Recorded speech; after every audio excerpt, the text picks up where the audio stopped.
Okay, this is another episode in my reflections series, and this time I'm here with Thresh, who's one of the first high-profile pro gamers before even Fatality. These people, he was one of the first generation back in Doom, leading into the first Quake game. How are you doing? I'm doing excellent. How about yourself? Yeah, pretty good. Oh, someone I didn't think I'd ever get a chance to interview because you were over in America all the time. I was in Europe. This was many, many years ago. We're talking about Quake. We're talking about over 15 years ago here. So I wanted to start really early in this point in time because when I've read a lot of the stories profiling you, because you've been in a lot of magazines, a lot of press stuff you've done, and because a lot of it's quite mainstream stuff, a lot of what they focus on actually was your life story, okay, which is the stuff as gamers we didn't ever get to find out. Like, you grew up in Hong Kong and then you moved to the US when you were quite young. What was it, like, were you 11 or 12 or something? Yeah, that's right. I was 11. So, okay, they normally focus on that as like, well, I've noticed whenever Americans set up like a rags to riches type story, they always love it if the person's an immigrant because they like it to be like, it's the American dream. When you actually came to America at this young an age, did you have problems like fitting into American society? Was it weird to you? No, it wasn't, because both my parents were American educated. I was born an American citizen. Both my parents have perfect English, no accent. And even when I was living in Hong Kong, and I actually lived in Beijing for 3 years as well. I went to the American school, or the international school as they call it in those places. So I grew up with basically American diplomat and corporate kids. So I realized the timing of when you came over, we're talking about like the early 90s here or something, or would it be late 80s, around that sort of time, right? Yeah, thanks for dating me. Yeah. But okay, the reason I say that though is because nowadays, if you go to China or any of those countries around there, obviously PC culture with the web cafes is huge now. Like, every kid is going to be playing usually actually not even FPS, it'll be like MMOs and stuff. Was there any gaming culture around when you're actually back in Hong Kong? It was mostly arcade based. So like Street Fighter was huge. That's basically what that's what gaming was really. Yeah, sure. It's basically arcades.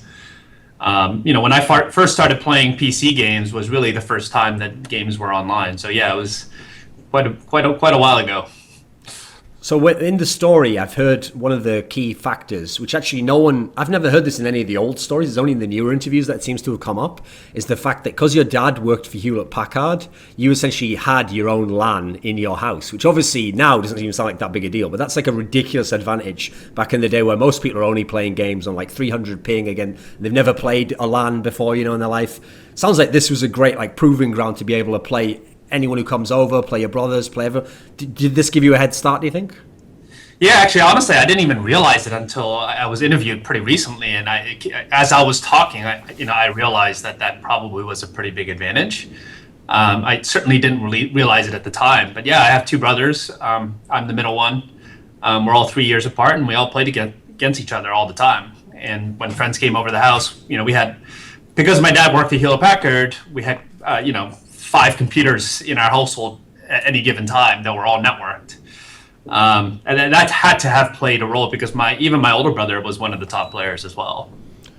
So when you describe this aspect, I've heard you say in other interviews that like this, you thought that this was kind of like part of how you got good, because essentially it was like that scenario of when the kids are playing basketball in the backyard. You have to beat your brother one-on-one, and once you've built your skills up there, then you worry about like getting on the school team and stuff. So it sounded like, okay, you had, because your brother was better than you, and then you even told this story about how at the time you were one of those Luddites who stuck with the keyboard and he'd switched to a mouse. So obviously, everyone who plays FPS games now knows it's a huge advantage. Was it having brothers, do you think, that got you into this competitive mindset because you wanted to beat them? Were you always a competitive person naturally? Which do you think it was? Was there a development there, or do you think you always had this, like, you have to win at everything? I'm sure there was some sibling rivalry there that caused it, but yeah, as far back as I can remember, I absolutely hated to lose. Anyone that knows me knows how competitive I am. But yeah, at that time, actually, what was really popular was, believe it or not, a trackball. So people like my older brother used a trackball and a keyboard. As long as people are using the keyboard, that's probably not that bad, actually. It's probably got some level of control. It's better than a keyboard by itself, absolutely. And most people at the time used the arrow keys. Yeah. So, if you Google my name, I was largely credited with popularizing what is now the standard key configuration, which is WASD. No one really used it at the time other than me. And then as I became, more well known, as people do even today, people ask me what my config was, and that's what it ended up being. So before Quake, when Quake was really what launched your name, this is where a lot of the tournaments and sort of like esports, even though it didn't exist as a term back then, was sort of starting to grow. You actually played like some Doom before that, and you played a tournament, you won a Microsoft tournament. When you run Doom, the problem is, the context I have to set for people is, there was an internet, but no one really played on it. Like, these games didn't really work over the internet, because obviously one of the innovations of Quake itself was to have TCP/IP, where you could actually play over basically like 16-player servers and stuff. For Doom, it was like dialing up to other people's modems or into servers. Like, I mean, there's Dwango, obviously famously in Texas, I think. So how much were you actually playing Doom against other people? Like, were you actually doing these dial-ins? Was there tournaments at the time online? Absolutely, yeah, there were. As you said, there were online gaming services where you would actually dial in, and then they kind of fake a virtual, LAN online. I was already pretty well known online from the Doom days, because it was not a big community, obviously, Yeah. but that Microsoft tournament, which was in 1995, was pretty much the first esport tournament ever. Dwango was an online gaming service that you had to dial in. They were in like 25 different locations, including like 3 locations in the UK. I think there was one in France. So they found the regional winners at each of these 25, and then flew all the winners to Microsoft headquarters, which is where we competed on the LAN. And there was $10,000 worth of prizes. There were probably like 200 to 300 spectators that were fans of the game at the time. And so, I was talking to Jay Wilson, who was, I believe, CEO of id Software back then. He's now at Epic Games. But we're like, dude, that was like the first esport like tournament ever with spectators and people cheering. It was pretty wild. So being as that was like the first one in this particular sense, obviously FPS especially, since you won this tournament, it makes sense as the idea that like, okay, I've won, I've got all the spoils of victory, like I think I'm good. I'll try out the next games, I'll see if I can get good at them. Here's an alternate reality question for you. If you hadn't been that good at Doom, okay, you would like good, or you like the game but you aren't the best at the moment, would you have still gone hell for leather to try and be a pro gamer and try and go to all the other tournaments? I never tried to be a pro gamer. It wasn't something that I actually actively tried, because there was literally no such thing. There was nobody that was a pro gamer, and there was no even concept that someone could be pro. So actually, how it turned out for me, and I believe I was the world's first pro gamer, was the Wall Street Journal. I think I was like 17 at the time. I actually didn't even know who the Wall Street Journal was, what publication, or what impact they had in the business world. For those that don't know, they are the most influential business publication in the world. A reporter was writing a story on online gaming, which was a pretty new thing at the time. He came across my name as being the best, and he called me up. He said, "Hey, I'd love to just come by and follow you around for a day and see what this whole online gaming thing's about." And so he did. He came over. I had no idea who it was. I was still 17, living at my parents' house. Actually, the funny story was, because he's usually a big deal. He meets with CEOs of, whatever, Microsoft and other companies. I had forgotten that I had an interview. And he had actually woken me up that morning. And so when he came to my door, I was like, I don't know who you are, but can you just come back in an hour? Because he had just woken me up. But he was a good sport about it. He came back, ended up following me around, found the whole thing to be really interesting, found my life to be pretty interesting. And he ended up writing the story primarily focused on me, with online gaming, as a backdrop. And that story ended up on the front page above the fold of the Wall Street Journal. And, Wall Street Journal doesn't have pictures in the newspaper, but they do like the stencil drawing. Oh, okay. So they did a stencil drawing of me, and I think the only other picture that was on the front page was Bill Clinton, who was president at the time. And literally the next day, I had no idea that meant anything, but the next day, companies came calling. And, within 2 years of that, I was making, 6 figures just from sponsorships. And I think it took, after I retired, many, many years before anyone came close to that kind of sponsorship dollars again. So when we move into Quake, and obviously the first big tournament of mention is the Red Annihilation one, where you win the John Carmack's souped up Ferrari. And anyone who's read Masters of Doom, it gives you a good background in that book as to, like, John Carmack was like obsessed about getting all his cars to be way faster than they should be and all this sort of thing. So that actually gives a better backstory to what a cool prize it is to win. It's not even just a Ferrari, you know. It's like a ridiculously like Fast and the Furious type one. So at this tournament though, because it's always set up as like, well, you won a Ferrari, and in terms of actual dollar amount, that's insanely high. I think some people, it's hard to get the context to this tournament because since it was held at E3, so to some degree it was like an exhibition type tournament.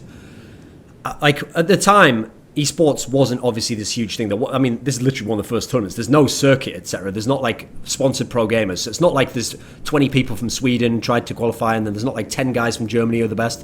What was the actual makeup of the best players? Like, were all the best Quake players that you knew at the time in America, were they trying to compete in the tournament? Was there a select group who could go to E3 or live close or something? What was it like in that sense, the field? It's actually an online tournament. I believe it actually included European players, if they were part of that online gaming service.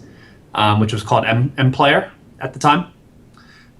So there were tens of thousands of people that competed online in like this online, it was almost like an open qualifier kind of format. And I actually had to go through the open qualifier as well. And it got whittled down to, if I remember correctly, the top 16 or the top 32. And then they flew, I think it was top 16. Then they flew the top 16 from the online open qualifiers to E3. So it was, I mean, anyone had an opportunity to participate. You know, all of the top players that I knew at the time certainly competed in that event. So one of the things I remember, because I actually remember the time frame of when the demos came out from this final and people watched them, etc., was that one of the things that was revolutionary about the way you won the final is that even if skill-wise you'd been much better than the other guy, Entropy, it's that if you just watch the game, you understand that he actually almost had no chance to win because the basic strategies you employed at the time, like obvious things like armor control, and actually one of the things that was unique at the time was you used to try and control the ammo, and at the time a lot of people didn't understand that factor. Like I remember watching a lot of the early demos and you'd actually get really good players, top players, who were just incredibly skilled. Like they had some insane rocket launch or something, and a lot of them just tried to fight at all times, all over the map, and just out-aim the guy, you know, and because they were so good, some of them could get away with it, you know. But it seemed like you were one of the first to kind of try and lay down a basic, essentially like we'd call it a meta game now, you know, like here's the basic concept of when you're in control, you want to do these things. How much of that were other people doing those things as well? Were you coming up with a lot of this stuff yourself? Like, how did it develop, do you think? Honestly, I mean, you know, I played for 5 years, competed in all the tournament. There were plenty of tournaments and competitions at the time. You know, I never lost any competition. I never lost a tournament. So, you know, not trying to toot my own horn, but I think I definitely was playing at a level. I mean, obviously, it's nothing now. Everybody does it pretty much. You know, but at the time, you know, things that I think everyone kind of assumes is kind of generic now, like rocket jumping and that kind of stuff, you know, was still being invented at that time. So, you know, I like to think that you know, and I wrote a strategy guide called Thresh's Quake Bible that became kind of, you know, where I revealed all of these secrets, right? Like the use of sound. This is back in the 90s, right? Like no one was doing this stuff where it's like using sound to figure out what your opponents are doing, controlling, you know, the key, you know, the armor, the ammo, etc., the weapons, starving them of that kind of stuff.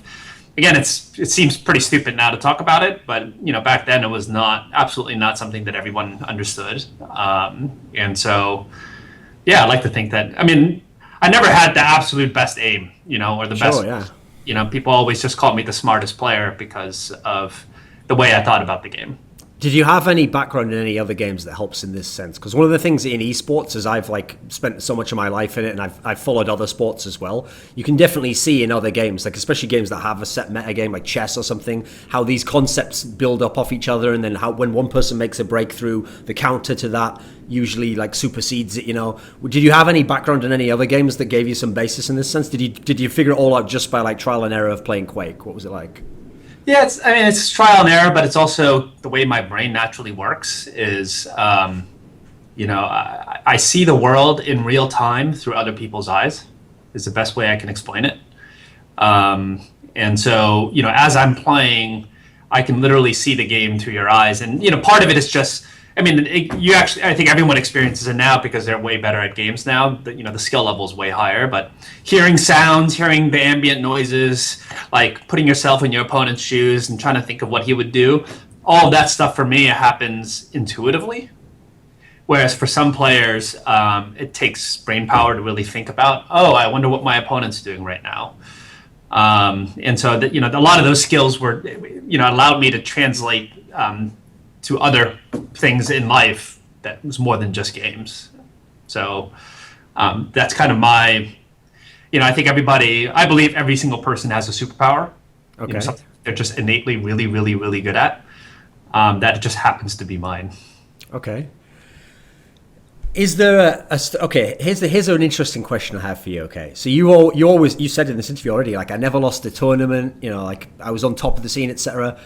There was a perception back at the time, okay, that you were like really controlling of as to what tournament you're going to enter and what circumstances you'll play. And even if we're not talking about tournament play, okay, even if when people used to just play online for bragging rights, etc. So the best duelers, they'd agree like, okay, we'll play, and okay, you play that map, that's your map, I'll play this map, and then we'll see who wins. It's just purely for bragging rights. Maybe 10 people even watch it at the time. In this sort of a scenario, the perception was that like, you will never play anyone who could actually beat you online in the bragging rights match if it has like your name, or if they know it. People thought that you tried to avoid ever playing certain people who you thought could beat you. Is there anything to this? No, absolutely not. You have to remember back then. Again, I'm not trying to make myself sound bigger than I was, but it was basically me and everybody else. Okay. It's kind of like when Tiger Woods was dominating, right? And half the people want to see me lose, and half the people are rooting for me. And what's worse is, I would literally get hundreds, if not thousands, of challenges like every single week, like in ICQ, on IRC, in email, on forums. Like, it was just a constant barrage because nobody else knew it. There was nobody else to kind of target. So everyone thought that they were the best. Everyone thought they could beat me. Anyone that's from there, like, they're crushing their dorm mates or whatever, thought they could beat me. People, and, they have every right to think that. But, I didn't have the hours in the day to play everybody. And so, kind of what I ended up kind of defaulting to was there were people that I played with very, very regularly. My teammates, on my team, and people kind of, in the US certainly. And, I never lost to any of them in practice, never even came close. And so they would go out and they would play these guys that are boasting that they can beat me. And my teammates, my friends would beat them. So, it just became like this way to filter out the noise. It's like, hey, look, if you can beat him, come talk to me, because I play him every single day, 5 times a day, and he has never come close to beating me. If you can't beat him, don't talk to me. Okay. Right? Because the reason why I set it up like that is because one of the things that I think the perception is based on isn't just the idea that you never want to lose, but this actually feeds into what a lot of people, I noticed a similar kind of accusation was placed on Fatality later on in his career, which was the idea that once people became marketed as the best, they didn't want to ever be seen to have lost in that sense. They didn't want their rep to ever take a knock because they wanted to be able to say publicly, like, I've never lost a tournament or I've always done this. There was never any component of that, like. Oh, actually, I think losing... I think when you fall down is when you actually define yourselves, right? So, I think some of the greatest athletes in the world, it's when they fall down that actually makes it really interesting, right? I didn't say I never lost a match. No. Well, I mean, it's a tournament, right? And yeah. Part of what defines my legacy is that there were 2 matches that I've dropped before in a tournament that was ultimately a best of 3, and then back to win the next 2, and that happened twice. So yeah, no, it has nothing to do with trying to protect my legacy. Honestly, legacy didn't really mean a whole lot back then. And I'm not afraid to fail. Actually, as I've told everybody, I fail every single day in many different things, and I think it's okay as long as you learn from it. It's just, people would talk a lot of trash. They would challenge me. I would say, go play him first. And they take that as me writing them off. but it had nothing to do with that. It was really, I can't tell whether you're good or bad, and I certainly didn't have the time to take on all comers, right? Sure. So, a lot of people didn't realize I was also running a company. Like very early on, when I was 18 years old, I started my first company, which was called gamers.com back then. And by the time I retired, that company was 130 employees, and I was the CEO. So, and it wasn't just a bunch of kids. We had hired a bunch of people, raised a bunch of money. So I truly did not have the time. And in fact, most of the time, it's not like I was a pro gamer. Like, I think Fatality, who's a good friend of mine, really defined what a true pro gamer. In terms of the practice hours and stuff. Yeah, I mean, he put in 12 hours, 16 hours a day. I've practically never done that. Yeah. I just relied on the way that I approached the game to kind of beat people. But so it really wasn't about, this stuff. And, honestly, my friends were looking out for me too, right? They're like, don't worry, Dennis, we'll play him first. If he beats me, then, we can talk about it. And most of the time, some of my friends were some of the best players. Sure. That, most of the time it didn't happen. Okay, so one, you've sort of referenced this, so I'll lead into it now. So one of the first famous arcs of your career was when you played the first PGL tournament. Now, just before I get into the actual specifics of that first season and like the back and forth story, when the PGL came along, and at the time, like both the PGL and the CPL, a similar sort of time when they were created and when they existed, it was like 97, 98, that sort of era, okay? And they're both like rival companies. And the difference was PGL had like the online component, which then led into the offline final, and CPL was basically just like a LAN party, but with like prize money and that sort of thing. So it was a different flavor as well, and a lot of the CPLs admittedly were in Dallas, so it's a different location as well. You were obviously, because you took part in so many of the PGLs and you were the champion of that league, I think there was wasn't there some kind of like exclusivity thing going on there? I don't know if it was ever explicitly said publicly, but you personally never attended CPLs. Was there anything like that? That's true. I never attended a CPL, and it's actually because of the founder and CEO of the CPL and I. You didn't get along with Angel? I did not get along with Angel. I think 99.9% of the people that interact with him did not get along with him. Okay. He did a lot of really shady things. He invented some fake thing about, when he was first trying to kick off the CPL, he invented some fake bet. So he got his friend, to call me out. So his friend called me out, kind of exactly what you were talking about. I ignored him, and then the guy said, "I'll put up $10,000. I think it was first like $1,000 of my money that I can beat Thresh." Just as a PR stunt or something. Yeah, and then I said, "Oh, $1,000, okay." Now you have my attention. I said, "Okay," and then Angel jumps in. They basically concocted the whole thing. It ended up getting bid up to like, I can't remember. It was like at least $25,000, if not $50,000 or $100,000, some crazy amount of money. And I said, I finally stepped in and said, "Done. Let's do it. I'm putting up my money. Let's go. Let's go." Then I realized that it was all fake and it was a stunt to basically launch the CPL. Okay. And then Angel hired. He basically recruited a bunch of my friends and teammates to play in the CPL and then shot money. So it was basically the start of Angel and the CPL, and so I said I'm never going to participate in the CPL because I don't believe in the guy that runs it, and it is what it was. Did you have a better relationship with the PGL guys then? Because I mean, obviously that company didn't last that long, but at the time it was a different approach. You seemed like you were quite close with them, or they at least marketed it that way.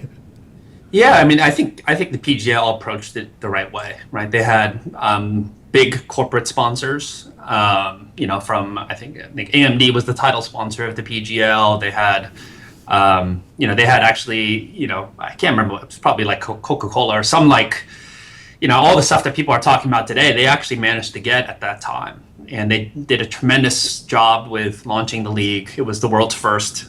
They launched before the CPL.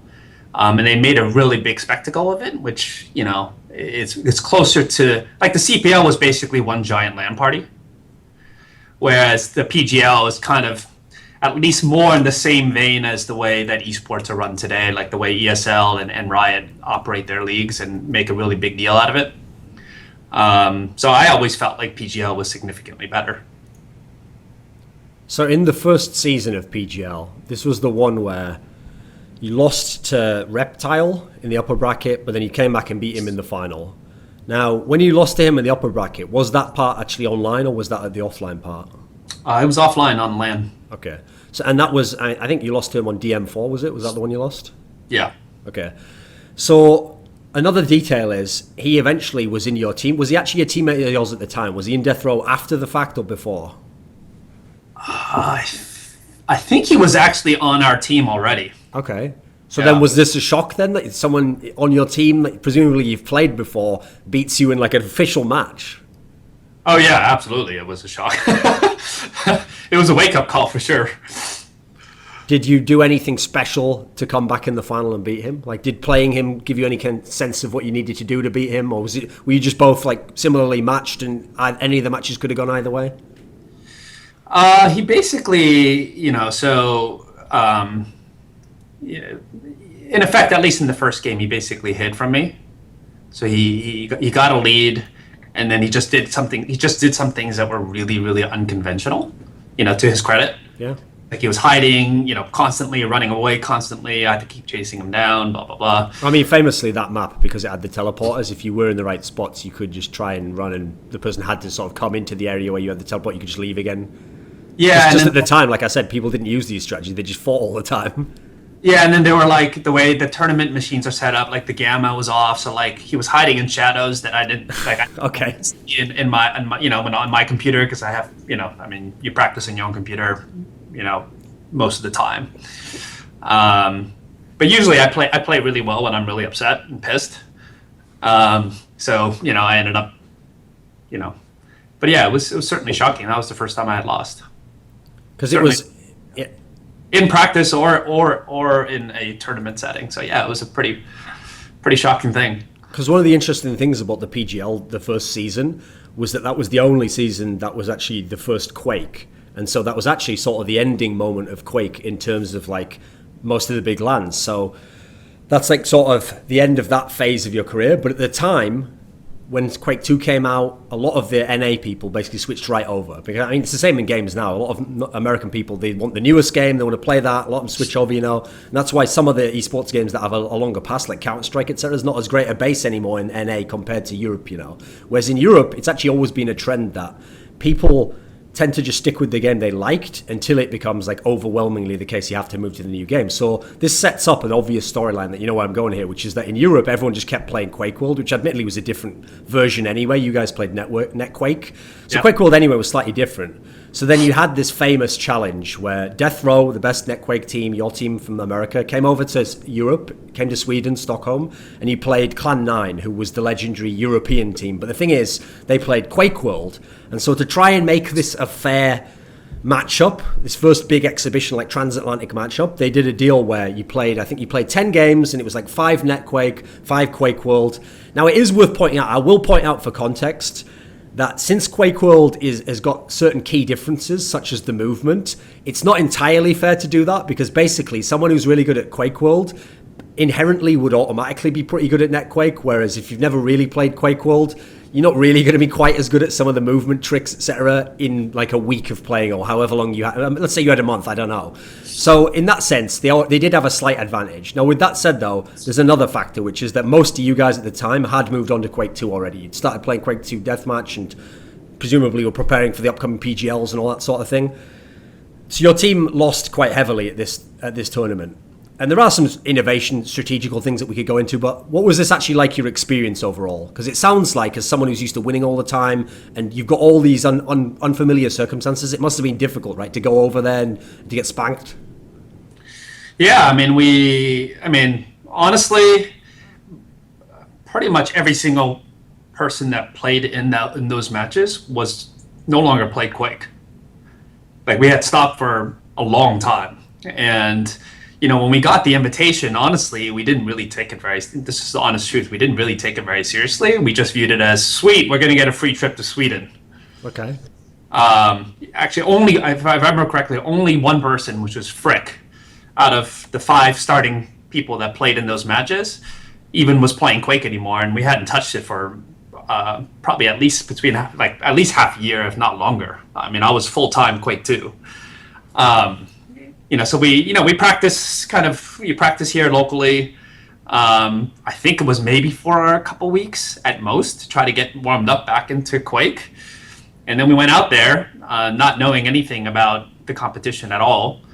There was, as you said, half the games were in Quake and Quake World and half were in NetQuake. There was also a setting in the server side, which we didn't even realize, until way after the matches. I think it was like server tick rate. It's either at 0 or 1. And if you set it at, I can't even remember what it was because I wasn't even familiar with it until afterwards. I think if you set it at 1, basically NetQuake feels like Quake World. Ah, okay. The jumps that you can make in Quake World, you cannot make in NetQuake normally. Because there were some famous examples. Like at the time, the most popular TDM map was DM3, and obviously, famously, especially in Quake World, you can jump literally in the middle area to the other areas. And if you don't know that exists or you can't do it, it's going to be a lot harder to get around the map and have certain advantages. Yeah, and like you can make that jump across red armor, from one side to the other. Like we literally had never seen it before because none of us actually even played Quake World because we had already moved on to Quake 2. And even in NetQuake, we've never seen it because it was effectively impossible unless you set the server tick rate to make it feel like Quake World, and they had that set. And so I remember the first 3 games. You want to ask what it felt like?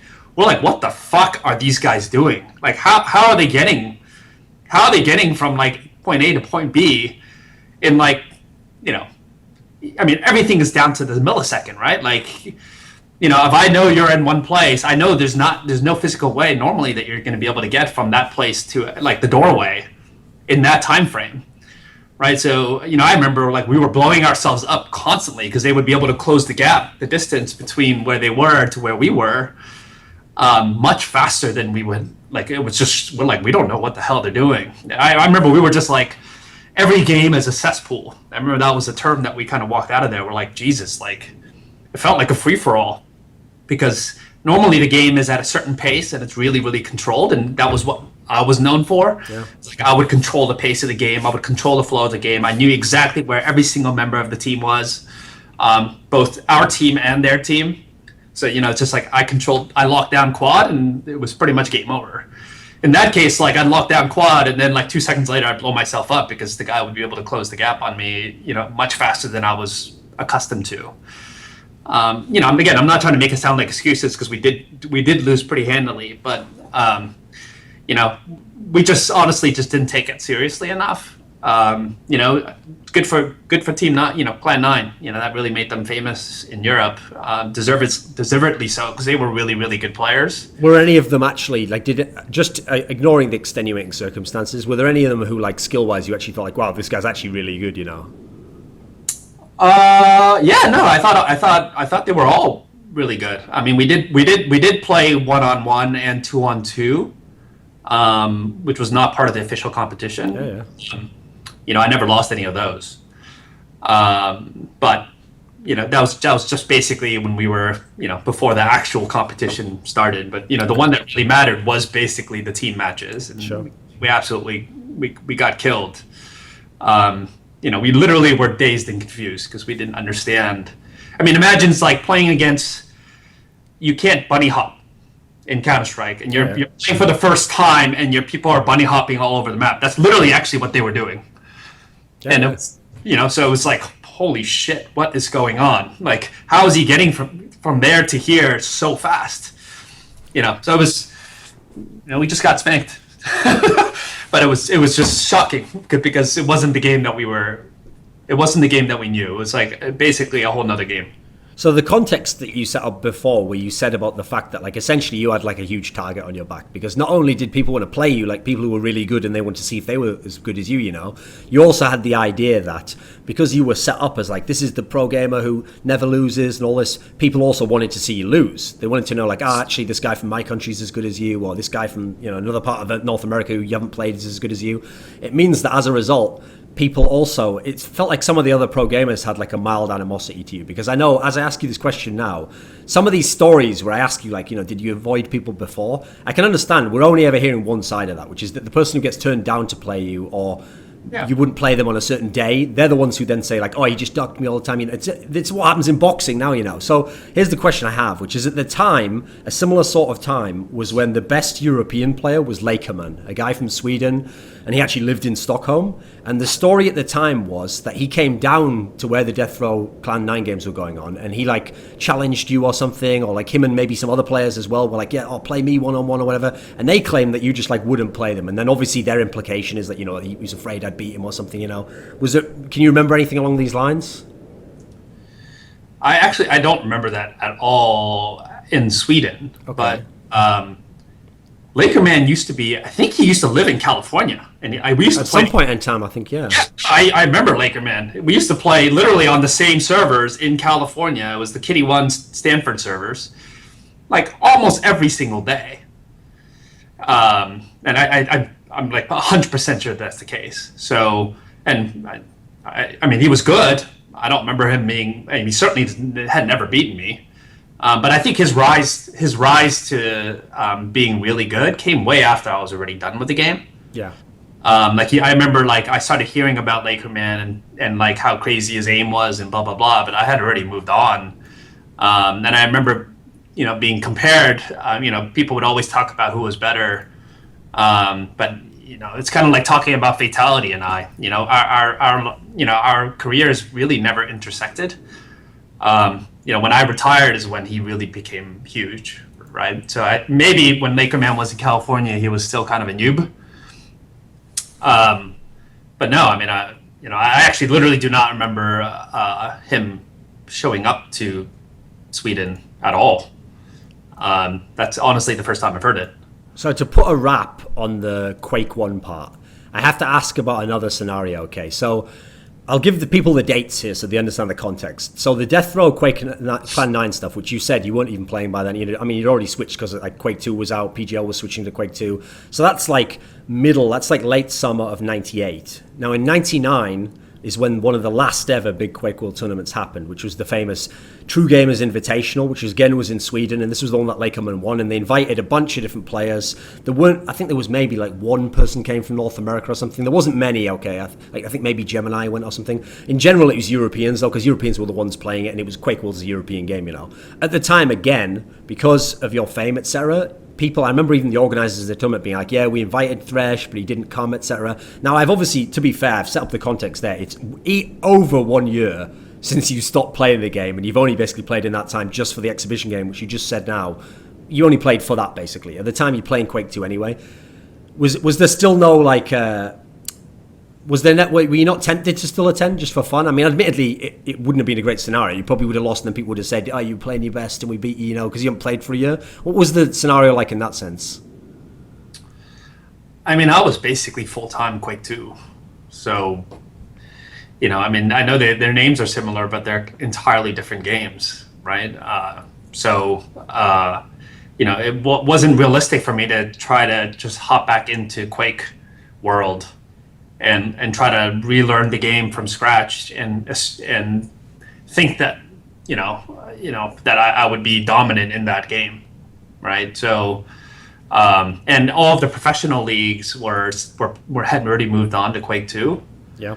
And that's where I had to, you know, I was a professional, right? So I had to play in the Quake 2 one. So, you know, it's not only not being at my best or what I think I could be my best in that tournament, which is part of the reason why I didn't go, but it's also that it detracts from my main job, which is being a pro Quake 2 player, which is where all the competitions were at that time.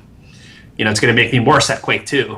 So, you know, I don't even really remember that much because I don't even think I followed it that much because I think it was decidedly a European focused event. Yeah. I'm sure it was huge in Europe, and I remember the name. I remember the name definitely, but I don't remember actually following it that closely. In general, as a general career trend, was it like super important for you that if you're going to enter a tournament, it has to be one where you know like in advance when it's going to like way in advance, you have time to prep, you have time to decide, right, I'm going to practice these 2 weeks before, it's a game I'm already in shape, etc. Were these things important to you? Oh yeah, of course. Yeah, absolutely. Because I mean, at the time, a lot of people did just attend like, oh, I'm a good player, there's a tournament near me, oh, I'll attend that, you know, and then win or lose, they just kind of took it in stride, you know. Yeah, but I mean, we saw what happened with the Cloud9 Death Row thing, right? That was, we literally, as I said, the entire team had already, didn't even play Quake World. I mean, literally, we went and practiced for 2 weeks with a handful of teams, and then we flew over, and then we got spanked. And it was like the biggest news ever on the internet at the time, right? Sure, yeah. The gaming community.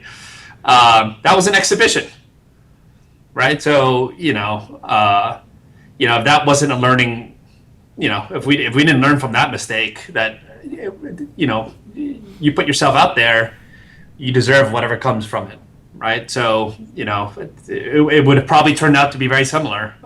And it's not fair to, wouldn't have been fair to me or any of the players that, honestly, I would have taken a slot that I didn't really deserve. The only reason I would have deserved a slot there was because of my name. Yeah. There were definitely better players there that competed, right? But I don't think I would have been in the top 3. So, okay, in the PGL, the first season was the one you won, where you lost to Reptile, you came back, you beat him, you won the tournament. What people forget is the next season you competed in was season 3. That was the one where you played Immortal, etc. So here's a question I have. Season 2 happened. I forget who won that particular one.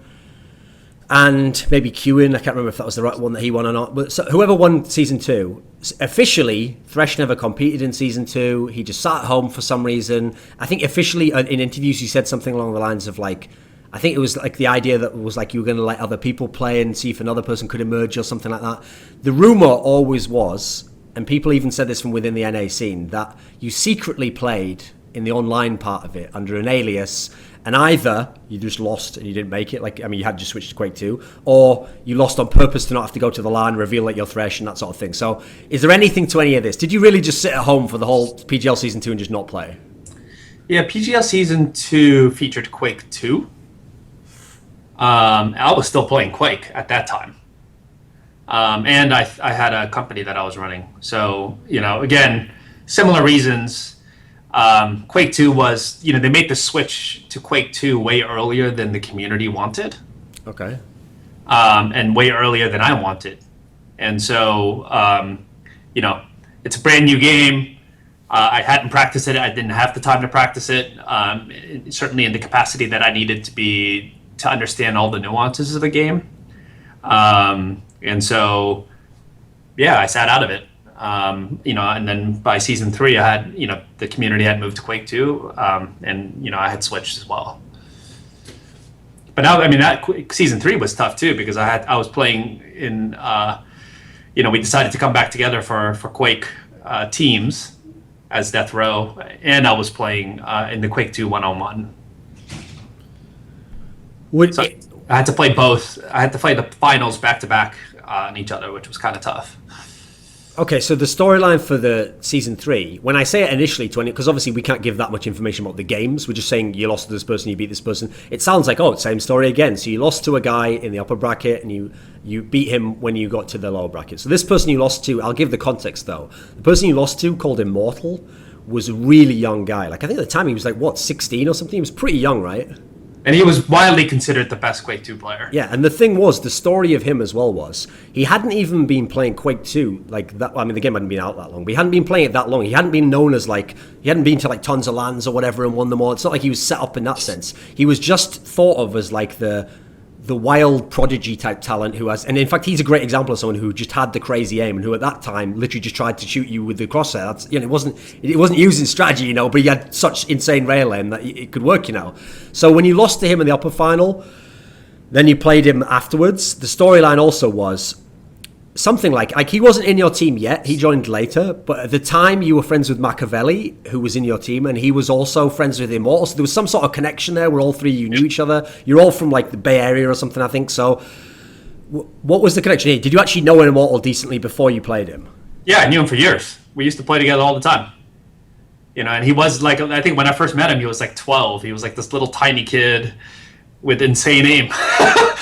So yeah, we've known each other forever. I had when we played, and he had never beaten me either.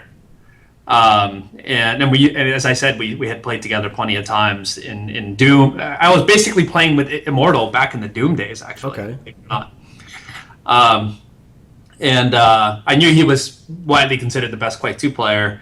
But when we played our first match out of the best of 3, when I got dropped to the lower bracket, I had just come off playing a Quake 1 Teams match. And I think there's still demos of that floating around. Like I literally couldn't even rocket jump in my Quake 2 match with him because the timing was so different. Like in Quake 2, I remember like there's a delay in when you fire a rocket, and the rockets are a lot slower. So there were literally a few instances where I just completely whiffed on rocket jumps, which was incredibly frustrating. So I ended up losing to him on I think it was Q2 DM3. Yeah. And then I was really, really pissed, obviously. So I just practiced all night, just playing Quake 2 exclusively. And then I came back and spanked him 2 games in a row. But I was really, really pissed. I don't even think I slept maybe 2 hours because I was, I had basically risked my one-on-one career for our team. And I realized that I was too focused on the team stuff and not enough focus on Quake 2. But I ended up winning both, so that turned out okay. Since you said you knew him already, like I knew there was some sort of link there because I know you were friends with Makaveli at the time, and he was friends with him. If you'd already played him tons of times before, like as I remember, one of the things about Immortal and Makaveli as well, is they were like mad trash talkers. Like they used to just love to talk hella shit about everyone. Okay, so even though he'd lost to you all these times, I assume he was super cocky, right? He thought he could beat you. I mean, I know after the fact, he even to this day claimed that, like, but if I had just played him on Q2 DM1, I'd definitely beat him, Yeah, that's definitely what he thought. Absolutely. Actually, the funny thing is, we're still friends today. We play League together almost probably every week. Again, we had known each other for a long time. I know he believes he had a pretty good shot at beating me on Q2 DM1 because of the rail. I don't think he could have beaten me, but I'll give him the aim. He had actually really incredible aim. So a really interesting storyline, okay, that doesn't have anything to do with the tournaments you were competing in, is that since, like I referenced there, you were friends with Makaveli. Makaveli himself, around this time, was also a good player, and him and Immortal, when you kind of stopped playing the Quake 2 tournaments, they basically took over the scene, and they were like 1 and 2, and they were just, one of them was going to win whatever tournament they entered, okay. But Makaveli always credited in interviews, even years after the fact that he was friends with you really helped him, because again, he was someone who had really good aim, he had really good rail aim, but he was someone where he even said, like, he never had the tactical side. Like, you used to help him out and, like, sit him down and be like, look, in a demo, what would you be thinking if you were at this point in the game? Can you give me some insight into that? Like, did you, like, mentor him in this sense? What were the other players like? Did a lot of them really just try to win off aim? Yeah, no, I helped him a lot. I would actually do exactly what you said. I'd sit him down, or I'd watch over his shoulder, or I'd be and basically guiding him, helping him think about what he should be doing in different situations. Not unlike what the coaches and analysts do in League of Legends today, right? It's like, what are you thinking about here? Here's what I see. Here's what I hear. Based on this, what do you think he's going to be doing? When you play a map enough, you kind of get a sense for what the flow and the meta of that map is going to be like, and what people's tendencies are. So I kind of helped him kind of think about the game in a much broader way, in the meta sense. And I would help him analyze, competitors and that stuff like that. And I would actually practice with him. We one-on-ones, plenty of times in practice. Leading because I did not participate in the CPLs. He went to CPL, and I think he either placed first or second. I can't remember. I remember there was a really good Quake 2 player, Blue. Yeah. From Europe. And everyone thought that Blue was going to destroy me, and I think Makaveli might have beaten him. But we used to play together and practice all the time. Honestly, he had never came close to beating me in practice. So I think, people just thought he would, because I think he would kind of toot my horn a little bit when people would talk trash about me. Yeah, he always came out and said, like, nah, listen, if you ever played him in practice, he'd wreck you. Yeah, and he's definitely one of those people, we practically grew up together, right? And we played like hundreds of games together. He never once beat me. So, he is one of those guys where it's like someone's talking trash from, wherever. He'd be like, let's play, and then he'd spank them, and he'd be like, don't worry about it, Dennis, he's not any good. But So an interesting thing I remember him mentioning, though, where he was sort of talking about the time when you helped him with the game, etc., was that since I said in Quake 1, one of the innovations was like understanding not just even armor, because everyone wants armor, obviously it's a great stat in the game, but it's understanding stuff like ammo control, like get a certain weapon and deny it to people, these sorts of things, which actually weren't that widespread even in the metagame. So a thing in Quake 2 that I remember that was really interesting that Makaveli said was at the time in Quake 2, because of the addition of the railgun, which was like the kind of like the killer new weapon where it was such a crazy concept because you can kill someone from any point in the map, there's no distance involved in it.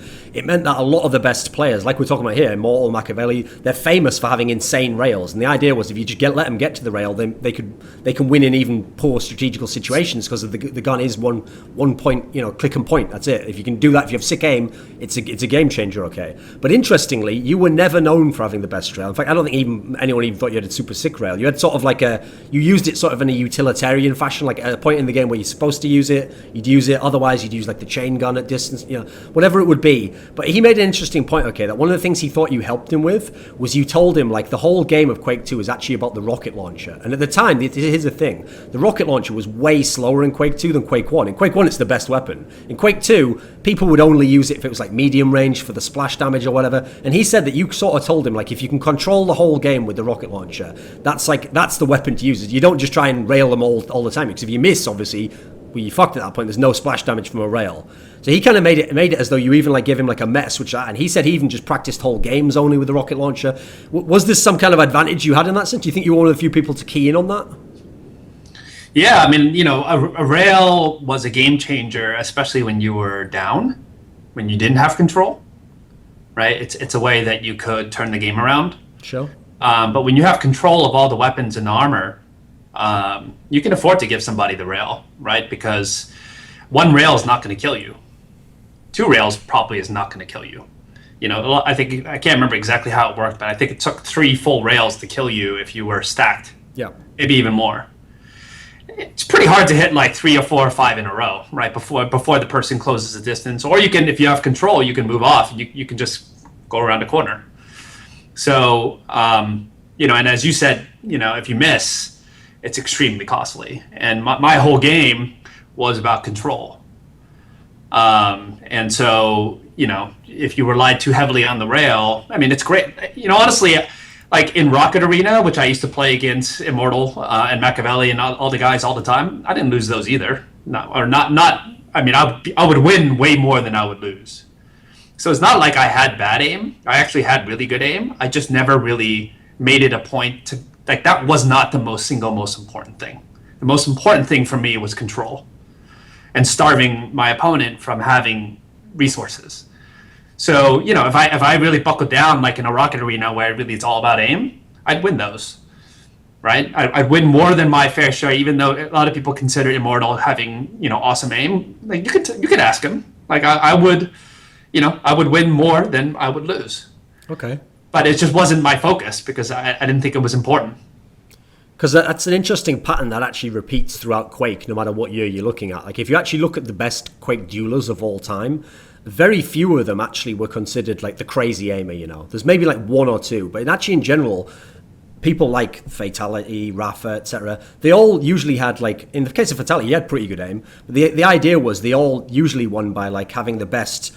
They could like control the game, or they had the best understanding of what the opponent would do, or they just had the best, they could run the map the best, whatever it would be. It would usually not actually be that much about fighting skills, Do you think this is a general point about Quake? Because Quake obviously was always billed as like, it's all mechanics, it's all the sick aim, whereas actually it sounds like for the best players, it was really more another aspect. Yeah, I mean, obviously Counter-Strike today is very different, right? Because Counter-Strike, you can kill somebody in one shot. Yeah.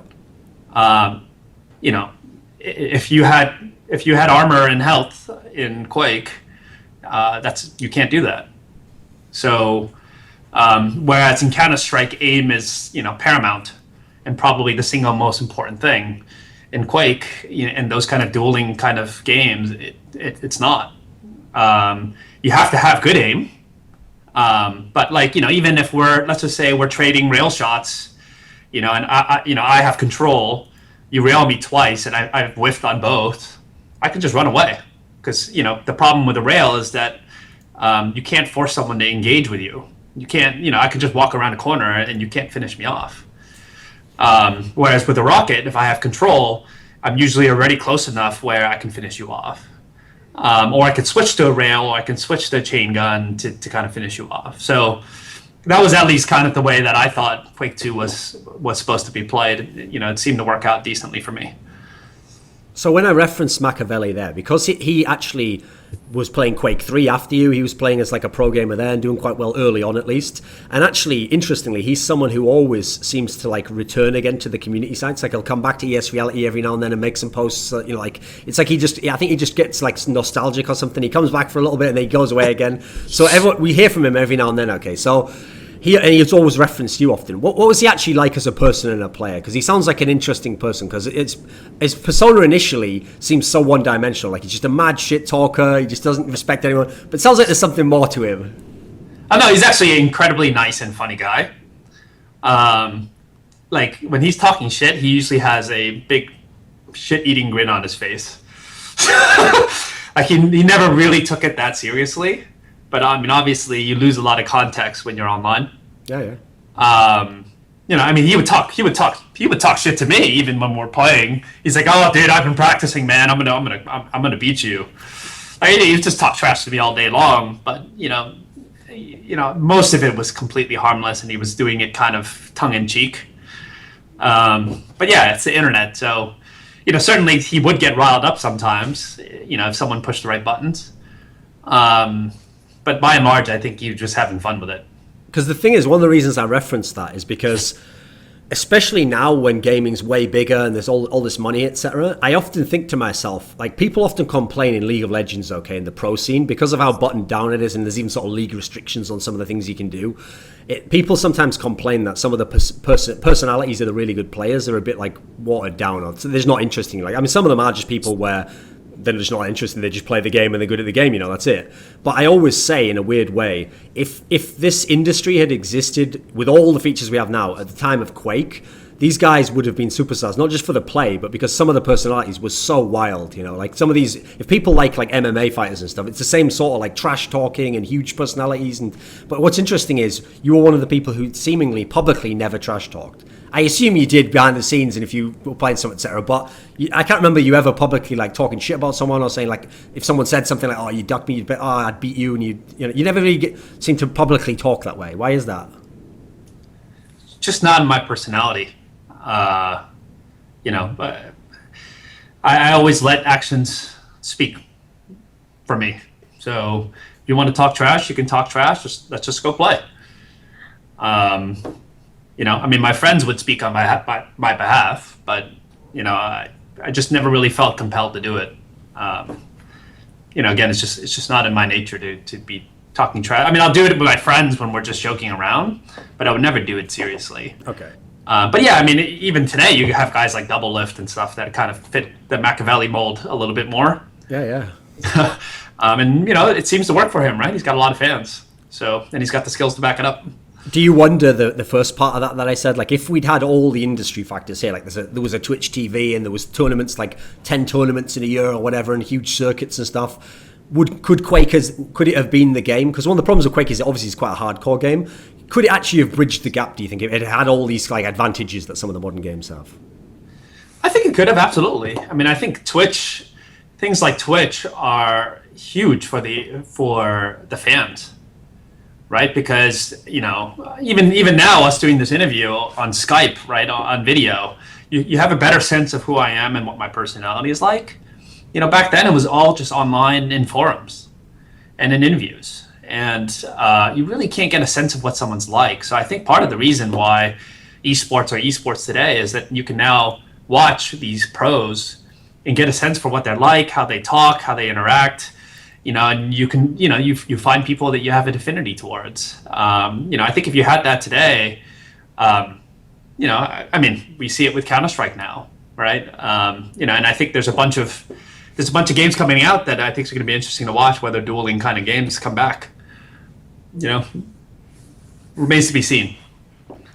So Quake 3 is a game that, in terms of official tournaments, you didn't play. You played like one Q3 test tournament or something that was just like an exhibition. It was like an online exhibition or something. So it wasn't really serious. You never played any of the big lands where we get, the fatalities, these sorts of players competing, etc. Now, at the time, I remember the reasons were like, business reasons. I'm going more full time into this stuff. Was there a component of the idea that like every time you switch to a new game, it's like you have to be fully dedicated. You have to go right in on that game again. You have to forget everything. I mean, I remember Makaveli said this when he became good in Quake 3. Very early on, he even said like I was getting my ass kicked the first times I was playing. And at the time, I was like, what the fuck? I was on top of the scene like a month ago. And now I'm getting wrecked. And you have to you basically have to be willing to get beaten down to then build yourself back up again. Was it a possibility you could have competed in Quake? Was Quake 3? Was it always like you were heading out the door in terms of business stuff? Like could it have gone another way? Could you have competed in the early years of Quake? In terms of like, did you want to? Was there a part you wanted to? There was definitely a part of me that wanted to. By the time Quake 3 came out, I was running a company of 130 employees. So, I couldn't be sitting there and playing Quake 3 for 8 hours. So wait a minute, actually, let me just stop you there. So you mean during the other tournaments, like the Quake 2 tournaments, you're running a whole company, you're like the boss, the CEO, and then you're like, right, guys, I'm just going to have to go and play like a LAN now and win this. You were like the CEO who was flying off to play tournaments at the same time? Yeah, so the crazy thing was on an average day, I would play an hour or two. It was not only maybe a week before the tournament started, I would actually start practicing. But honestly, I think the skill gap was much wider back then, and the average player was not near as good as they are today. Sure. So I could get away with that. That's why I said Fatality was really the first guy that was truly dedicated to the sport. Because he actually committed many hours to practice. I never did that. So in Quake 3, this was just too much time commitment. Yeah, that's really quite that simple. Do you buy into that whole thing that people say? Like people often say in gamers, okay, like, my reflexes just aren't that good anymore, and like whereas the problem I have with this, okay, as a general trend, is that if we look at like physical sports athletes, they seem to their physical prime seems to be like 29, 30. That's when they sort of hit the peak of like raw skill, but then combined with like experience of playing, etc. Do you actually think for gamers that there is some sort of like a reflex drop off in the 20s or something? What is your sense as someone who's played for a long time? I don't know. I mean, I think science probably proves that there is some drop off in reflexes and stuff. I'm not sure that's what I necessarily feel. For me, as I've gotten older, there's just more stuff going on in my life. It's just being the absolute best gamer is not my single thing that like rules my world. And I think even if I try to commit myself to it, at some point I'm just like, I don't really care as much about it as I used to. That's a big thing. When you're a kid, a lot of these guys now are, they're like 18, 19, 20. It's all they do. Right? I'm not sure it's so much about reflexes, just that's their entire world. They don't have to worry about anything else. They don't have to worry about rent. They don't have to worry about family. They don't have to worry about car payments. They don't have to worry about any of this stuff. All they care about is playing games. And in some of these cases, I think for them, some of them, it's their escape too. Right? Maybe their home life wasn't great, or school life wasn't great, or whatever. They were bullied, or whatever it is. It gives them an escape, to a world not unlike pro sports. Like boxing is an escape for a lot of guys. So, I don't know the exact answer. I'm not sure it's just reflexes. Okay. So on the business side of things, when you started all these different companies, I notice in general, they're all like generalized gaming companies. They're for gamers who just like the everyday person who plays, okay, at all different points in time, like apps, sites, whatever it might be, services. Is there a reason why you've never specifically got involved in like made an esports company or tried to like have an esports tournament or whatever it might be? Is there a reason why it's more generalized gaming stuff? Actually, no, I've done a lot of stuff in hardcore gaming, right? So Gamers.com, we ended up building the tournament system that PGL ended up using and licensing. Okay. We built the most popular competition mod in Quake 2, which is called the GX mod. Xfire, which I started in 2004, was built for hardcore gamers, because back then I thought it was ass backwards that every time I got an IM on AOL Instant Message or something, it popped me out of the game. Yeah. And my foray into gaming was I had to go look up a server. I use GameSpy or something to go find a server. I connect to the server, copy the 18-digit IP address, alt tab out, pull up an instant messenger, send it to my friend, and say, hey, can you join me here? And it'd be full once he tried to join or something. And then when he tries to join, maybe the server's full at that point, and you have to go find it. You have to go repeat that process again, right? And that you had to in order to respond or see what your friends are playing and stuff, like, it was impossible. There was no way. So I invented all that stuff really just for myself. And it just turns out that other people like it, right? But, XFlyer invented the whole concept of, like, what you experience in Steam today, like seeing what your friends are playing, what game they're playing in real time, be able to join them with one click. Like right-click, join them on the server. In-game overlays did not exist. All of those things literally were invented by XFlyer. It was because of my own personal frustrations with... I mean, I still play games. I just didn't play competitively. Oh, okay. So, like, I just... I don't create products for, like, to make millions and millions of dollars. I create them for me. I get a lot of... that's just... It's fun to go create something, to dream something up, and then go create it, and then you see millions of people use it. It's pretty awesome. The two current things you're working on at the moment, one is Raptor and one is Plays TV. Can you give me a brief overview? What are these two things? Yeah, Raptor's been around for a long time. We basically do game optimizations at the core. It's a community platform, but for the average PC gamer, average being like truly average, we look at data that sees that 85% of PC gamers never tweak their settings. So they're not getting a great experience. So we basically do that for them. So that's what Raptor does. With Plays TV, that's really going back to the core of kind of where I came from as a gamer. At the start of esports, which is making it easy for people to not just capture their cool moves and stuff, but also show them off and share them. We built a client application in Plays TV that records all your games. It does a whole bunch of stuff that's kind of automated for the user to make our lives easier. So, like, you don't have to remember to turn it on or off. It automatically records when you start playing a game and stops when you exit a game. For League of Legends, we do some really cool stuff where we're actually looking at the live game data. So we actually literally know in real time when you get a kill, when you get a death, assist, Baron fight, dragon fights, etc. And we bookmark it in the video. So when you exit the game, like if you got a triple kill moment, instead of having to dig through a 60-minute video, there's a bookmark exactly at when that moment started and when it ended. So like you can click on the triple kill icon, click share, and within less than 10 seconds, that clip is live on Plays TV, on YouTube, Facebook, Twitter, Reddit, wherever it is that you want to share it. So, I'm more of a casual gamer now, but I play League almost every single day, but it's mostly as a social thing, right? So I just play with my friends, and it's really funny to relive these moments that normally it's like, you talk about it, but you don't have any evidence that it actually happened, and now we have clips that you can share of it actually happening. It's pretty fun. So a detail that I didn't actually know until the last few months when I was watching some of your more recent interviews, and I don't think it's widely known at all actually, even amongst hardcore Quake players, is that the actual champion Thresh in League of Legends is a direct reference to you. I mean, I remember I used to see it, like when I used to have my Twitter feed and I used to have all these sites, when a headline would come up that said something to do with Thresh, in the early days I'd click on it and I'd be like, oh, it's about this fucking League of Legends champion again, what is this bullshit? But it was actually literally, it's not even just a coincidence, right? Yeah, that's right. They asked me beforehand. I mean, yeah, look, I'm old school gamer now, right? Most people don't know who I am.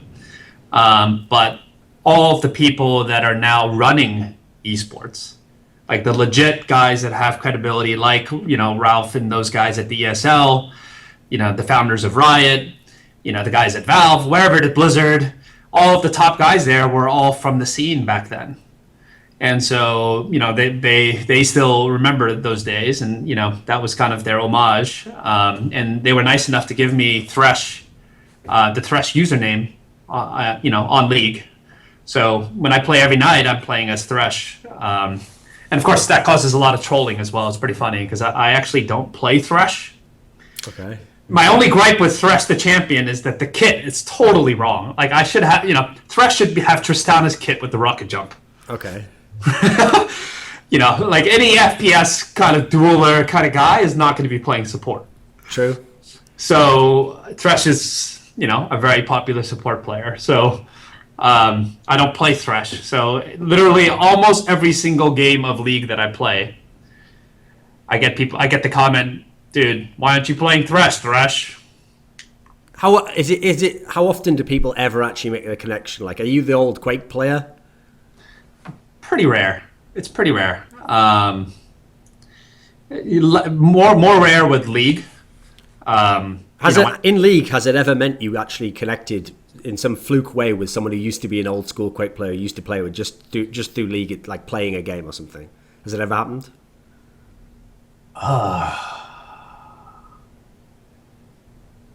I mean, I get it all the time because I play with a lot of the Rioters. Ah, okay. A lot of those guys are old school Quake players. But yeah, I'm trying to think. Not really. No. So aside from League of Legends, okay, over the years, were there ever any periods of time where, for just nostalgia's sake or whatever, you thought like, oh, I'll play some Quake Live or something, whatever the game was at the time, the FPS game. Did you ever have little bouts where you'd try playing some and Alias and just see what it was like playing 1v1 against the modern people? I did it. I played some Quake Live, never 1v1, but I played like free-for-alls and stuff like that. I remember I came back to Quake World once when I had already moved on, because my friend asked me if I could sub in for his team. I played as, if I remember correctly, Burpee Rev. I think there were some YouTube videos floating around about that, or at least some demos. Yeah. But in general, actually one of the things that, really kind of also slowed me down near the end, which was part of the contributing factor of why I retired, was that I was getting repetitive stress on my wrists, which I see a lot of the guys, like League players now experiencing as well. Have you found a way to deal with that? Just therapy, basically. But it never really goes away. Like I could not, I still get it when I play every so often. So, when you played, did you play with like a high sensitivity? Because I know back then a lot of people used the mice were a lot worse, so they used like high sensitivity. Did you use the wrist to play? Were you one of those guys? I was definitely one of those guys. Yeah, my sensitivity was crazy high. So you would think the modern setup would favor you actually, where people have the huge mouse mat and they get the low sensitivity, and so as a result you can be like very controlled in that sense. It's not as much about flick aim. You're just trying to get in the general realm of the person, and you're going to get hit like higher hit rate. Well, especially for Counter-Strike. When I played Counter-Strike, which I used to play pretty casually as well, I would lower my sensitivity quite a bit because you don't need to do any flicking in Counter-Strike. But I was actually just talking to, I can't remember who I was talking to. I think it was some of the ESL guys, Ralph and those guys. And I was watching the Counter-Strike people, the guys playing, the pros playing CSGO. And it's pretty funny for me to see like the giant mouse pad, their faces are like 6 inches from the screen. And they use like, it takes like, 3 full swipes on the mouse pad just to do a 180. But now that I see, when I watch the CS:GO matches, though, I understand now why, because they can, they can get like 5 headshots in a row from like a million miles away, and the only way you can do that is you're only looking at a really small part of the screen. Yeah. And you're like right up against it. It totally makes sense, but it's really funny for me to see it. CS:GO itself has just surprised me, just because of it's just become enormously popular so fast. It's pretty cool. In terms of like old school people who used to be around in the community, how many of them actually do you like still know? Do you keep in touch with? Is there like a few? Are there ever any names just come back from the past and they reconnect with you on Facebook or something? Oh yeah, all the time, all the time. As I said, a lot of these guys are in the industry now, or they were they moved on from being a pro gamer. A lot of pro gamers back then either became lead game designers. Or like they started as like the multiplayer balance guys, like I can't remember his name. At Riot that runs that team was a former pro StarCraft player, right? Oh, okay. So like there's a lot of these guys that moved on. One of my best friends, was the lead designer of World of Warcraft, as an example, and he came from also the the competitive community. He used to run the top EverQuest guild.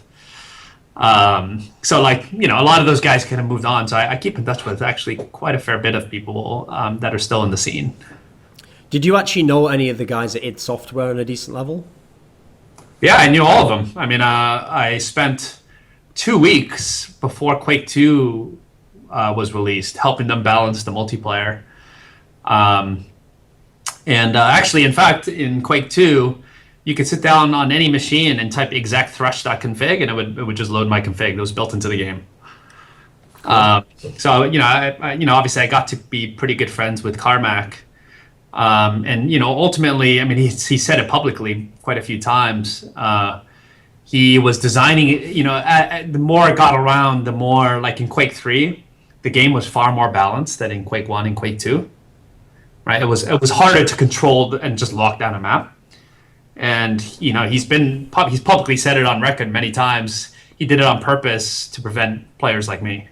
Yeah, here's the thing. I remember an interview where he literally used the analogy. Okay, he said, okay, here's the problem. I actually think it was a bit naive on his side. He saw like the best players play each other, and his problem was the idea that the number one guy could play the number two guy and win by like 20 frags. Yeah. Now you have to realize that in Quake terms, that's not as ridiculous as it sounds. So unfortunately, his analogy he used was, he said he wanted to be like a basketball game where in general going into the fourth quarter, you know, still undecided at that point in time. The problem is, I mean, that's like a team sport. There's so many different factors to it that if you're a hardcore gamer, it's just like, I don't like that analogy, mate. Because obviously in a boxing fight, the number one guy could beat the crap out of the number two guy, you know. It doesn't have to be super close. So are you against that philosophy in general?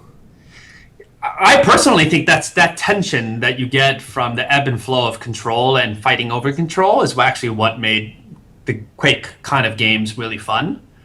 You know, it's not fun to just be able to just keep dying you just take turns killing each other. That's not, I don't know, to me, that's not what makes the game fun. Yeah.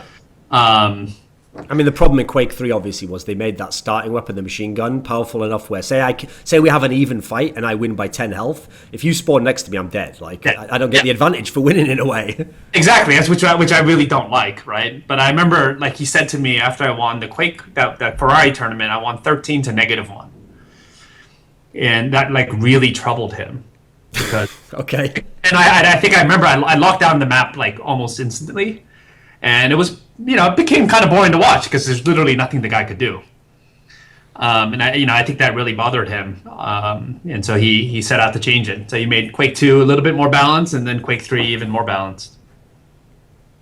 Do you think we'll ever see like a Quake? I mean, here's the problem. Okay, I'll put this context in.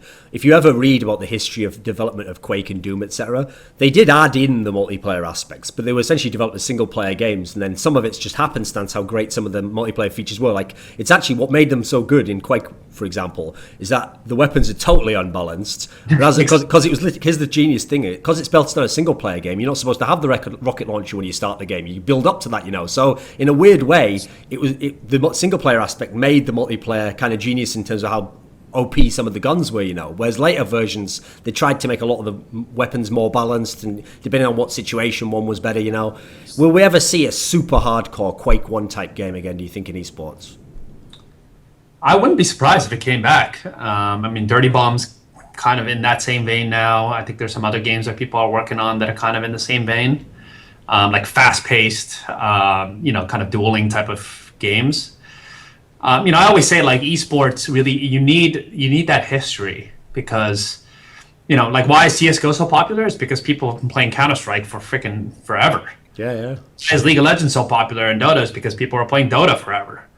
Well, Quake has that history, right? So I could see it coming back. I'm not sure it's ever going to be as on the scale of a League of Legends or a Dota or a Counter-Strike, but I could see it having a pretty sizable audience because we all came from that world, right? I mean, I don't know what you're playing these days. I assume probably CSGO, League of Legends. Yeah, exactly. But I mean, you could watch a Quake-like game and appreciate it almost instantly. Sure. And that's what esports needs, and that's what it has in these kind of games. It's just no one's made one yet that's transcended kind of the average crappiness of some of these games that have come out recently for dueling. So one of the things I liked about the fact that we get the opportunity to do this interview now, so many years after the fact, was that I knew I could ask you some of those earlier questions, like about what at the time would potentially be like scandalous questions, because it's so far after the fact. Who cares? You can say what really happened there, whether you did play in this tournament where it was aliased or whatever. So I want to ask a similar question about that now. Okay, now it's so many years after the fact that when you're playing, okay, there's a trend with the guy who's the best. Part of being the best and having the image of being the best is you don't want to give too much credit to the guys who are like the rivals, okay, or the contenders. They have to earn their spots. They have to beat you. Then they get naturally to be called the best, okay. So it's years after the fact now. Who in Thresh's era, all the times you played as a pro, who do you think was the best player you played against, or just the best player you played or you saw play and you thought this guy's actually insanely good? Who can we give props to as like a high note at the end of the interview? Who'd you pick out? I don't know if I wasn't really that into it at the time, but if there was someone that I think was pretty close, it would probably someone like, I don't know if you remember 04. Yeah, early Quake 3. Yeah. I thought he played a game that was very similar to the way that I approached the game. Obviously I'm biased. I'm looking for, I look for people where I see glimpses of understanding of the meta. I don't know if you know this story, by the way, because maybe you don't actually. So when I said that thing about basically, here's the ridiculous metaphor I'd give you. Like, it's like, the idea was like when Jesus came and then he died, and there's obviously like a cultural thing here. When he died within the story and went to heaven or whatever, the idea was we know about Jesus now in theory because his apostles and the disciples after him wrote all these books of the Bible. In theory, we only know through those books about him, okay? So Makaveli, when he would do all these interviews after the fact and years later he'd come on the forums, he was like your acolyte in that sense, He was like spreading the word of Thresh. And maybe you don't know this, okay? But okay, he was actually friends with 04 when 04 became really good, okay? And he would say in interviews, I would try and play with 04 like Thresh played with me, okay? I would give him like tips on stuff, and I would say like, this is the way we, like use the rocket launch to control this map. And here's the interesting thing you might not know, okay? So there's another step to this. So the most recent Quake champion over the last like 5 years ago, one of them was a guy, Rafa, a North American player. And his mentor was 04 in that sense. So actually there's almost like a lineage in that sense. No kidding. Were you aware of this? No, I was not. That's crazy. And so these were all the players, by the way, who played this exact control style. The whole style was like play the enemy, not the map, if you know what I mean. Like try and figure out where he is, what he's going to do, put him into situations he doesn't like, and they all tried to. And so whether Makaveli, it sounded initially like he was hyping it, like you had some secret knowledge or whatever, but it sounds like the approach in general is like it's a winning approach. It takes a certain player to be able to pull it off, because people have their own tendencies. Some people just tend to be. It's not good or bad, right? Like some people, like Immortal as an example, right? Like he just has this really aggressive, like tendency inside him. Like he wants to kill you, right? He wants to finish you. But sometimes pressing your advantage there is not what strategy dictates, like, because you could die. Right? Basically, Immortal's never going to win a game 3-0. He's either going to lose it or he's going to win like 21-0. It's going to be something like that, right? It's really that. It's just like it's kind of like poker. It's kind of the way, but it's like instant poker, like microseconds poker, where at every second of the game you have to calculate your odds. And even though I may have 60% odds of killing you, if like I could die too, right? Let's just say I have 65% chance of killing you in this moment. We both have railguns. I had control. You've whittled me down. I could go out, and I have a 65% chance of killing you, but you have, a 35% chance of killing me. The question is like, is it right to engage? Or if I back off, I can regain control because I'm at an area of the map where I can get the armor, I can get all that stuff again. And maybe I lose a little bit of control, but I still have the majority of the control of the map, right? So someone like Immortal, or, I'm sure there's plenty of players like that, they're going to go for the kill. Yeah. That's just how they're built. And there's, other players that just say, you know what? Yeah, I have a pretty good chance of killing him, but it's not worth the risk. I'm going to back off and just, refill up, so that the next engagement I have, a 2-rail lead ahead of him because I have more armor than him and more health, right? So my style of play, which people call it intelligent, some people call it boring or whatever, is that I'm calculating those odds and I'm like, it's not worth it. So I'll rather beat you 13 to -1 than 30 to 8. Yeah. Right. So there's that's basically the style of play that I basically tried to teach Makaveli and my friends that went on after me. Well, I mean, here's the interesting thing is that describing that, when I was talking earlier about Quake 1, I was saying like some of this was like an innovative way of play because no one thought to do that. They thought if I'm the best player and I have the best aim, obviously I want to fight the guy so I can kill him a lot. That was like the philosophy.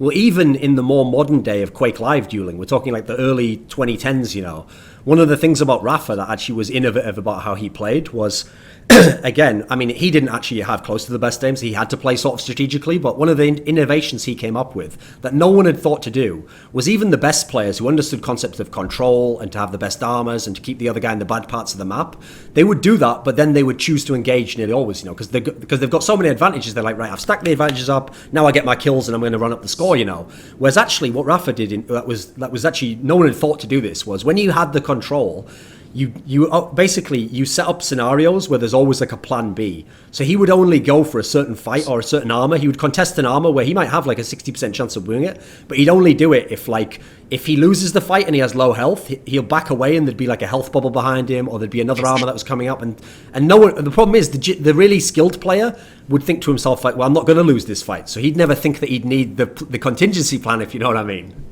Well, because part of it is like you may have a health and armor and weapon advantage, but to engage in a moment where, let's just say they have upper ground or they have a slightly more advantageous position, it evens the odds, right? And so, I've watched kind of casually some of these players play, and they're like hyper aggressive, right? And it works most of the time, but it's not always the smartest thing to do. It's like, okay, you have more health, more armor, better weapons.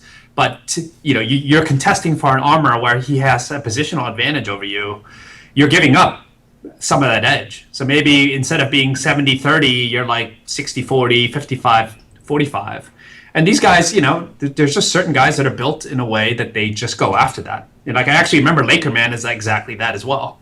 Like they go for the kill, and that inspires and gets people and fans excited and makes them think that these guys are like unbeatable, because against almost everybody else they just absolutely just destroy them. Like they rip people a new one, right? But the guys that are really intelligent and think about it, they could exploit those, and that's it's not neither one better than the other. It doesn't mean that someone that plays in controlling style is going to win the majority of the time, but when they're engaging in a way where the odds are stacked heavily in their favor, and so their scores don't look as impressive. Their aim doesn't look as impressive because they don't need to rely on aim to win those battles.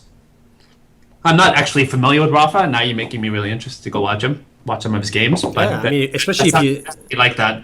Well, especially as the good thing was he's a person who's like a really articulate person in interviews, so he can kind of break this stuff down as well, I mean, admittedly, he's from America, where some of the best Quake Live players were from like Russia or something, so maybe in English it's not as good for them, but no, he's a very articulate guy, so he can even tell you this sort of thing if you ask the right questions, You have a Twitter, I've got it on the screen here, but you don't tweet that much, I notice. You haven't fully gotten into that aspect of the social media. Yeah, no, it's funny because I was actually one of the first... the founder of Twitter is someone that I know, and I was one of the first users. Oh, okay. And that's why I have Thresh on Twitter as well, the username. I think I did one tweet was like, "What is this Twitter thing about?" Like pretty early days of Twitter, and then I didn't tweet again for like 5 years or something. Okay. I'm getting a little bit into it now. But it's more actually just to follow folks like you, because okay. In the past, I would say in the past like couple years, I started getting maybe a little longer than that. I started playing games a lot more often. Now literally I play League every single night, and I watch I watch the competitions. I just think it's really, really interesting. Do you ever watch the Koreans play? Yeah. Because that's an aspect that in our day earlier on, even when I talked before about like Europeans were getting involved in North Americans, it was always at least the West, At the time, China, Korea, etc., they weren't involved at all. What do you? Maybe I should ask about that. What do you think about that? The fact that Koreans, I mean, they've taken that whole practice thing like above and beyond anything else, right? Yeah, it's just cultural. It's not because they're Korean. It's because in Korean culture, it's like the cool thing to do. Do you have a favorite League of Legends player? Is there someone who just catches your eye? You like something about him? I mean, I've gotten pretty close with some of the teams and the players. I think, I mean, obviously, I'm a fan of Faker and his mechanics. Yeah, yeah. Stuff he pulls off is pretty amazing. I think Bjergsen's pretty awesome. We know the TSM guys pretty well. They actually are. They're pretty actively using Place TV, both for. They use Place TV because it's actually recording video, and you actually can see, every match from a player's perspective. So, as an example, TSM uses it to analyze their gameplay. Oh, okay. So their coaches and analysts use it. Their players use it because you can actually see what they're clicking on, which a replay can't. Right, and you can jump to your death. So as soon as you come out, the coach or analyst can be like, dude, you really fucked up there, and it takes 2 seconds to find that moment, click on it, and watch it because it's all pre-edited and all that stuff. And you can hear in-game comms, and you can see the fog of war. Right, so you don't have to fast forward through a demo or a replay or anything like that. So I know TSM and Team Liquid both use it for analysis, as well as for sharing their own clips and that kind of stuff.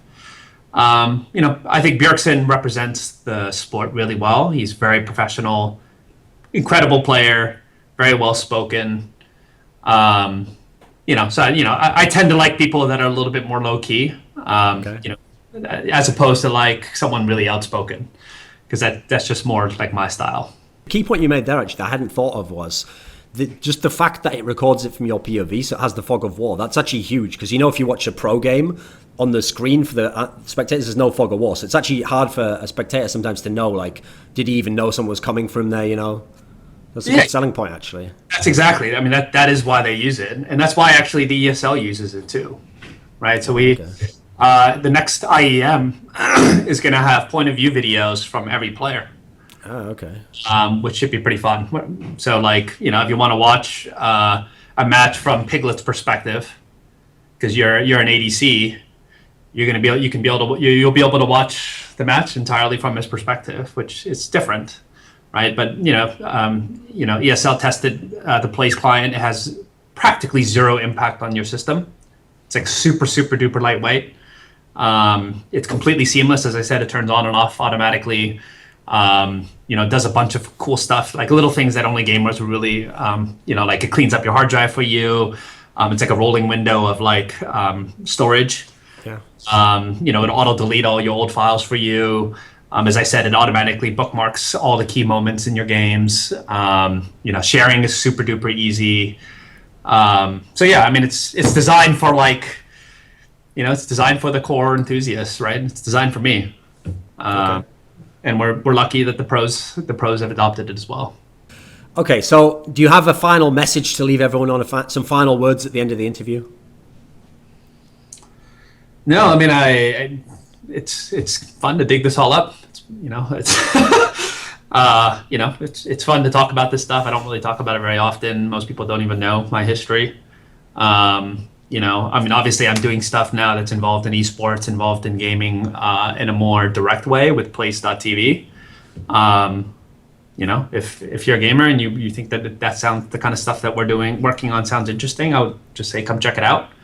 As I said, the automated highlights is, it works for League of Legends, but we're actually going to be launching it for CSGO in just a matter of weeks. So every kill, every death, every bomb plant defuse will be automatically marked in a video on a timeline. So for you to share those moments, or you can create a highlight reel out of those moments, literally takes seconds. A lot of the pros are already using it, so I would say come check it out. Okay, thanks. Yeah.